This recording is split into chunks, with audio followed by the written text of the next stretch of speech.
बाबू केकर लइका हुआ हो? Oh my God! DJ!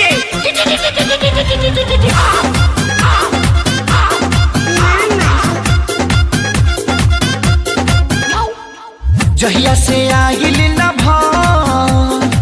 ससुरा से नहीं जहिया से आइल न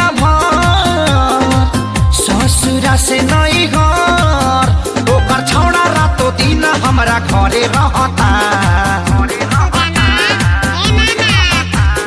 नाम धोके हम के सुदामा कहता, आ मालवा के बेटा मामा मामा कहता।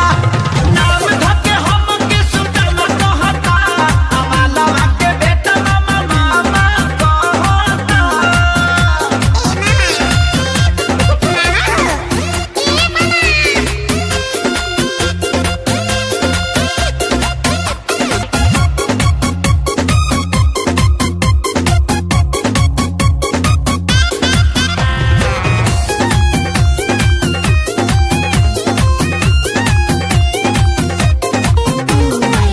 एक त 5 साल लागल मोहब्बत भुलावे में, दर्द बढ़ावे खातिर आइल फेर गावे में।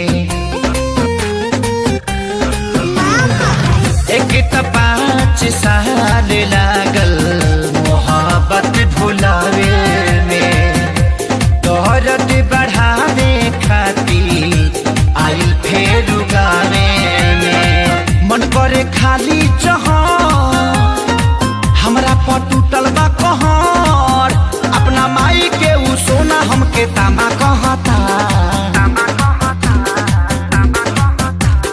नाम धोके हम के सुदामा कहता, आ मालवा के बेटा मामा मामा कहता।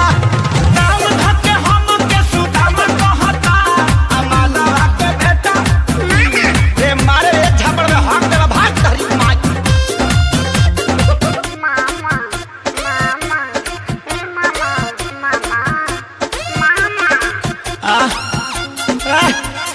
करे ते पैदा भइल बड़ी हमरा के डिस्टर्ब करे खातिर भग भग गया यहाँ से।